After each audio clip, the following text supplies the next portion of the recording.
Assalamualaikum warahmatullahi wabarakatuh.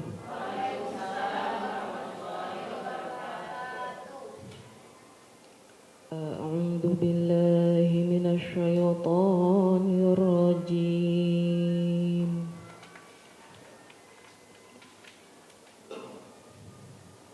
Bismillahirrahmanirrahim.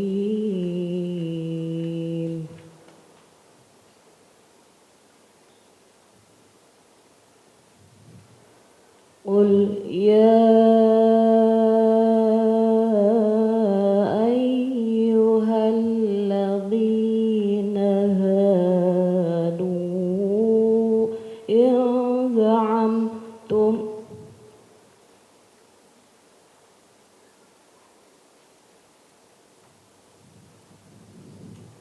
in za'amtum annakum awliya'u lillahi min dunin nasi fatamannawul mauta in kuntum shadiqin.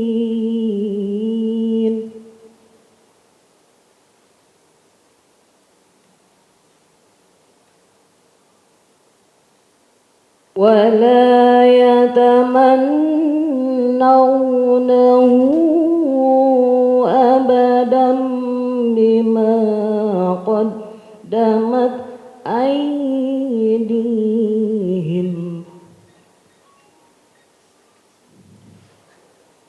والله عليم بالظالمين.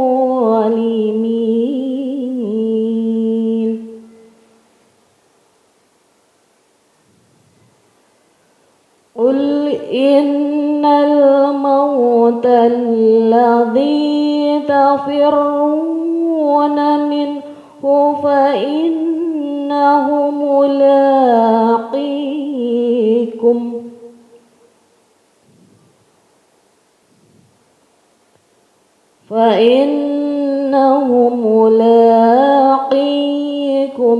ثم تردون إلى عالم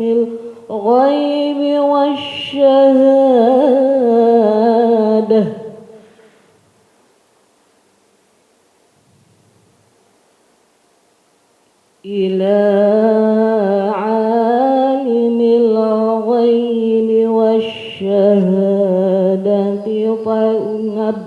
فينبئكم بما كنتم تعلمون.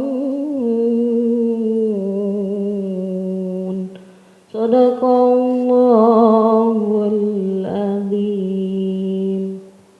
Bismillahirrahmanirrahim. Assalamualaikum warahmatullahi wabarakatuh. Bismillah walhamdulillah wassalatu wassalamu ala rasulillah wala haula wala quwata illa billah amma ba'da. Bahagianya pagi hari yang cerah ini di bulan suci Ramadan, Allah perkenankan kita untuk bersilaturahmi dalam satu acara, yaitu Ngaji Yuk bersama Bapak Ustadz Ahmad Haris Riswanto. Ngaji Yuk. Bagaimana kabarnya Bapak Ustadz? Alhamdulillahirabbil alamin. Semoga selalu sehat afiat semuanya. Amin, amin, amin. Bagaimana kabarnya ibu-ibu jamaah sekalian? Alhamdulillah. Semoga puasa kita hari ini diterima Allah Subhanahu wa taala ya ibu-ibu. Amin. Dan semoga jamaah Sinpo TV yang ada di rumah dan ada di studio selalu dalam keadaan sehat walafiat. Amin, amin ya robbal alamin. Pagi hari ini Bapak Ustadz akan memberikan kajian tentang materi yaitu yang pasti datang. Temanya yaitu yang pasti datang. Entah siapa yang akan datang ya ibu-ibu ya. Iya. Siap mendengarkan ibu-ibu? Siap. Baiklah jamaah Sinpo TV yang ada di rumah dan ada di studio, marilah kita simak bersama-sama tentang tema pada pagi hari ini yaitu yang pasti datang yang akan disampaikan oleh Bapak Ustadz Ahmad Haris Riswanto. Silakan Bapak Ustadz. Assalamualaikum warahmatullahi wabarakatuh. Waalaikumsalam warahmatullahi wabarakatuh. Alhamdulillahilladzi khalaqal mauta wal hayata liyabluwakum ayyukum ahsanu amala. Wassalatu wassalamu ala Rasulillah wa ala alihi wa ashabihi wa man tabi'a rusydah, amma ba'dah. Jemaah yang dimuliakan Allah dan juga pemirsa Sinfo TV dimanapun berada. Tema ngaji kita pagi ini tentang yang pasti datang. Kira-kira apa itu? Mati. Siap? Siap nggak siap pasti datang. Imam Al-Ghazali beliau pernah bertanya kepada murid-muridnya, wahai muridku, apa yang terdekat dan pasti datang dan apa yang terjauh. Saat itu para murid menjawab yang terdekat itu yang pakaian yang kita pakai, orang-orang keluarga kita, bapak, ibu, suami atau istri atau anak. Kemudian pertanyaan yang kedua dijawab yang jauh itu yang negeri, yang jauh sono, yang perjalanan sampai berhari-hari bahkan berbulan-bulan. Kemudian Imam Al-Ghazali menjawab, jawaban kalian tidak salah. Tetapi yang paling tepat adalah sesuatu yang terdekat dan pasti datang adalah kematian. Idza jaa ajaluhum la yastakhiruna sa'atan wa la yastaqdimun. Apabila kematian ini datang, maka tidak bisa ditunda walaupun cuma bentaran, nggak bisa. Tadi di ayat yang dibacakan, kul innal mautal ladzi tafirruna minhu fa innahu mulaqikum. Katakan wahai Muhammad, yang semua orang pasti akan lari dari kematian itu, tapi kematianlah yang akan mendatangi kita. Dalam ayat yang lain, walau kuntum fi burujim musyayyadah, walaupun kita di benteng yang kuat dikawal oleh dokter spesialis panjang umur, kalau ada. Kalau perlu malah dokternya yang disikat duluan sama Israel. Kematian pasti datang, itu kata Imam Al-Ghazali. Kemudian yang kedua, kata Imam Ghazali, yang jauh itu adalah waktu yang telah berlalu. Maka tidak mungkin waktu yang telah berlalu itu akan kembali lagi dan kita kejar, nggak mungkin. Misalnya hari ini, apakah hari yang kemarin bisa balik lagi? Nggak mungkin, karena maka itulah yang terjauh. Maka untuk menghadapi sesuatu yang pasti akan datang, entah kapan, entah di mana, entah dalam keadaan apa, harapan kita ya kita ketika itu datang dalam keadaan sudah siap. Sudah siap belum? Kapan siapnya? Kalau udah siap mau diberangkatkan. Kematian nggak nunggu harus sakit. Wong kadang malah dokternya yang meninggal duluan nih. Kematian juga nggak harus tua, kadang malah anaknya, kadang cucunya yang meninggal duluan. Mbahnya, kakeknya masih seger buger. Kullu nafsin dha'iqatul maut. Setiap yang bernyawa pasti mati. Nah, untuk menghadapi kematian yang pasti akan datang itu, maka ya persiapan kita ngaji, kita ibadah, kita kerja, aktivitas keseharian kita itu ya dalam rangka untuk persiapan itu loh. Dalam rangka untuk persiapan, sewaktu-waktu Allah manggil kita udah siap. Tapi kalau ditanya nggak mungkin siap. Orang yang masih muda ditanya gimana sekarang, jangan, belum nikah. Yang udah nikah ditanya lagi gimana, anak saya masih kecil. Giliran gimana, anak saya belum gede, pengen lihat yang sudah gede. Anak udah gede pengen lihat punya mantu. Udah punya mantu ngelihat punya cucu, udah punya cucu ngelihat udah punya cicit ngelihat. Wallahu a'lam. Enggak dilanjut Bunda. Kita jeda dulu Bapak Ustadz. Baiklah jamaah Sinpo TV yang ada di rumah dan ada di studio, jangan kemana-mana, kita jeda dulu tetap di Ngaji Yuk bersama Bapak Ustadz Ahmad Haris Iswanto. Ngaji yuk.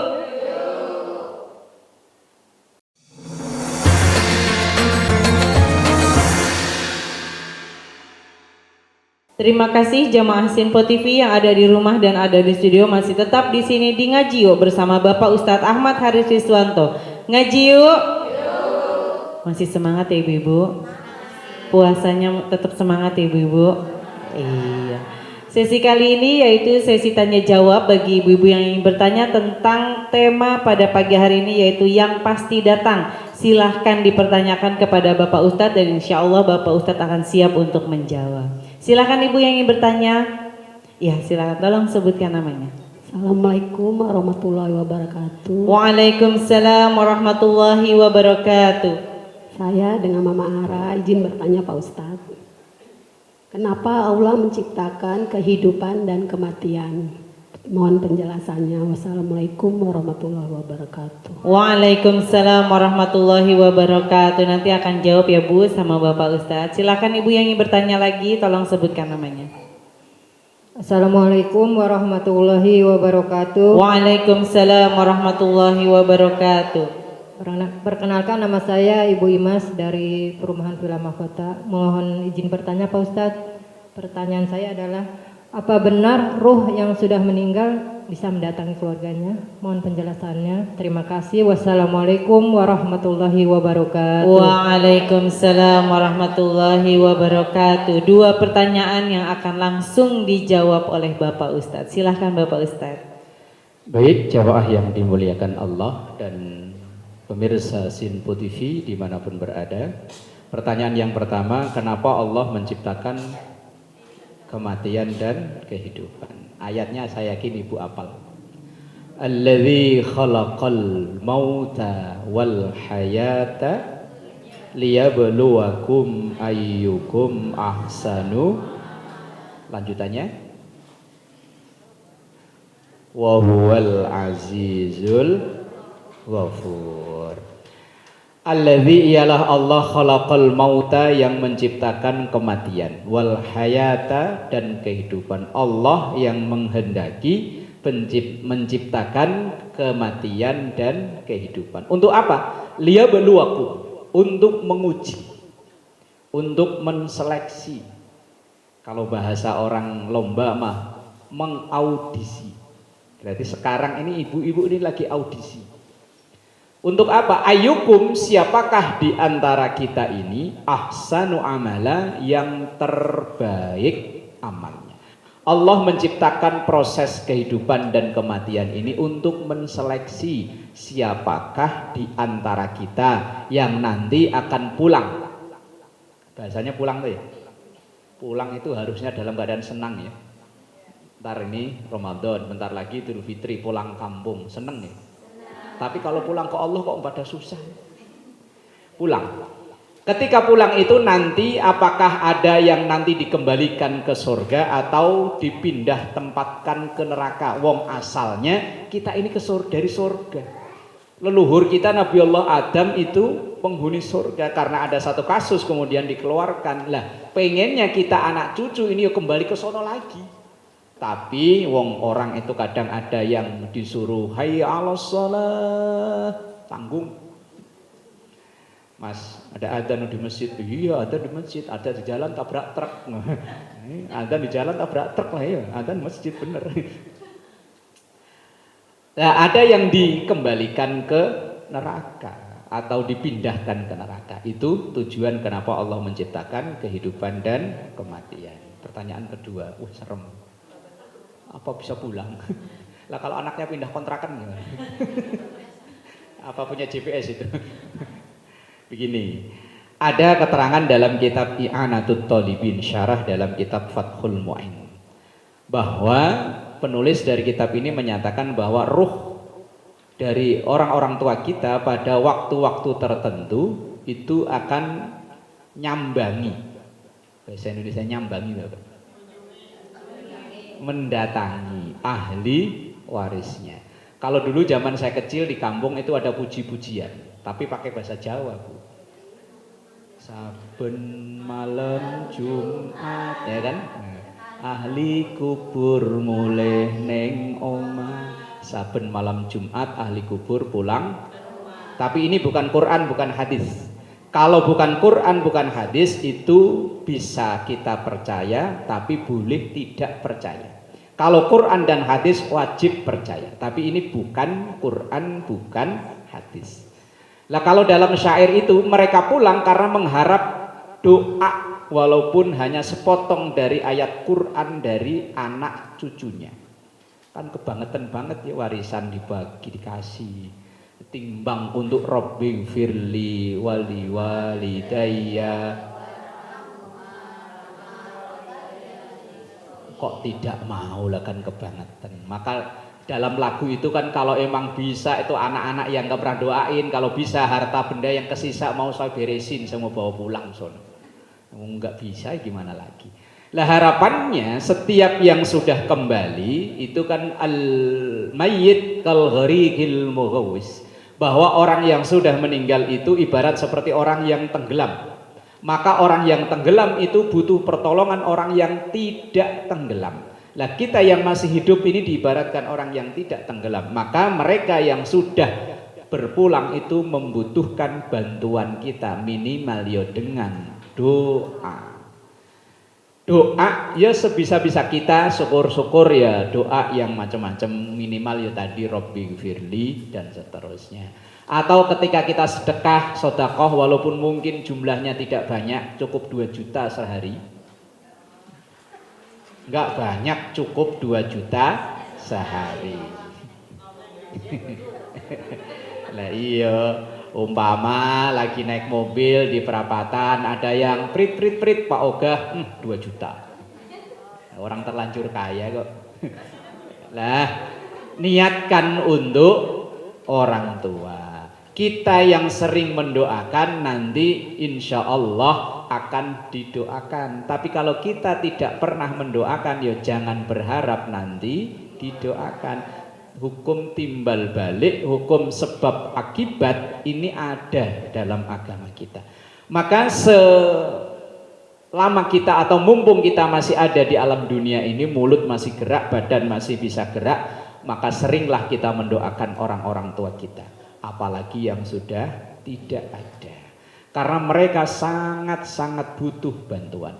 Terkadang saya sedikit agak miris itu orang ziarah ke sono kemari. Sampai jauh-jauh biayanya besar, giliran makam emaknya enggak dia ziarah. Ini salah besar. Silahkan ziarah kemana saja silahkan, tapi makam keluarga itu didahulukan. Apalagi kemarin menjelang Ramadan ada budaya namanya ruahan, nyekar dan lain-lain, itu dalam rangka untuk mendoakan ahli waris yang sudah berpulang. Wallahu a'lam bishawab. Monggo Bunda. Kita jeda dulu Bapak Ustadz. Baiklah jamaah Sinpo TV yang ada di rumah dan ada di studio, kita jeda dulu. Jangan kemana-mana, tetap di Ngaji Yuk bersama Bapak Ustadz Ahmad Haris Riswanto. Ngaji yuk.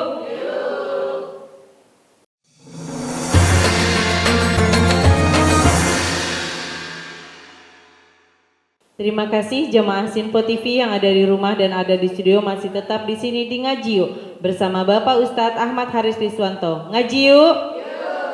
Alhamdulillahirrabbilalamin, kita sudah berada di penghujung acara. Semoga apa yang Bapak Ustadz sampaikan tentang tema pada pagi hari ini bermanfaat untuk kita semua dalam kehidupan sehari-hari. Sebelum doa penutup, Bapak Ustadz akan memberikan kesimpulan tentang tema pagi hari ini yang pasti datang. Mohon maaf apabila ada kata-kata yang salah. Saya Sri Susanti undur diri. Wassalamualaikum warahmatullahi wabarakatuh. Jamaah yang dimuliakan Allah dan juga pemirsa Sinpo TV yang berbahagia, dan juga shaimin as-shaimat, semoga puasa kita menjadi penyebab menjadi hamba Allah yang lebih baik. Amin ya rabbal alamin. Tanpa terasa sudah di penghujung acara dengan bahasan ngaji kita yang pasti datang, yakni kematian. Bahwa kematian ini, sabda Rasul Sallallahu Alaihi Wasallam, kafa bil mauti mau'idho, atau dalam redaksi lain kafa bil mauti wa'idho. bahwa cukuplah kematian itu sebagai penasehat. Penasehat yang diam. Tapi setiap kita melihat kejadian orang yang meninggal, orang yang berpulang, itu hendaknya menjadi nasihat. Entah ia berpulangnya dalam keadaan baik secara zahir atau sebaliknya. Harapan kita ya semuanya kita ini nanti akan berpulang kembali dalam keadaan husnul khotimah. Sampai ada syair yang dijadikan doa, ya Allah biha, ya Allah biha, ya Allah bi husnil. Ya Allah, semoga dengan apa yang kami kerjakan dari amal-amal soleh, dari sholat kita, ibadah kita, kerja kita, kalau istri ya patuh terhadap suami, ketika sang suami ya ketika mencari nafkah, menjadi sebab nanti kita dipulangkan dalam keadaan husnul khotimah.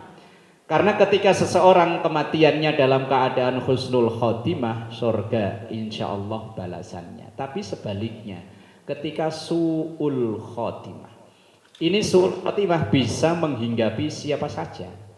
Ada riwayat atau cerita dalam kitab Ihya Ulumuddin. Ada seorang ulama besar, muridnya, santrinya puluhan ribu. Tetapi akhirnya ia meninggal dalam keadaan bukan hanya su'ul khotimah, tapi bahkan dalam keadaan kafir. Bukan hanya ustadz-ustadz ecek-ecek, bukan ustadz kaleng-kaleng, ulama besar. Dalam diceritakan oleh Imam Al-Ghazali dalam Ihya, muridnya sampai ratusan ribu. Tetapi akhirnya meninggal dalam keadaan bukan hanya su'ul khotimah, tapi kafir. Yaitu ketika ia menerima atau terbujuk oleh bujukan setan, ia terperdaya, ia merasa dirinya aman dengan posisinya sebagai seorang ulama, sebagai seorang kiai. Merasa amannya itulah yang menyebabkan dia su'ul khotimah. Maka kita ini bukan berarti harus takut, saya takut, enggak. Ya tetap kita waspada, wong kematian kapan saja bisa datang. Maka matian sebagai penasehat itu, setiap kita mau berbuat dosa, mau berbuat salah, ingat siapa tahu Israel udah nunggu di sini. Nah, maka kita siap-siap insya. Semoga semuanya husnul khatimah. Nastaghfirullahaladzim lakal ma'bud ya dzal jalali wal ikram. Bismillahirrahmanirrahim. Alhamdulillahi rabbil alamin. Allahumma salli ala sayyidina Muhammad wa ala ali sayyidina Muhammad. Rabbana atina fid dunya hasanah wa fil akhirati hasanah wa qina adzabannar. Sallallahu ala sayyidina Muhammad wa ala alihi wa sahbihi wa sallam. Walhamdulillahi rabbil alamin. Sallallahu ala Muhammad. Sallallahu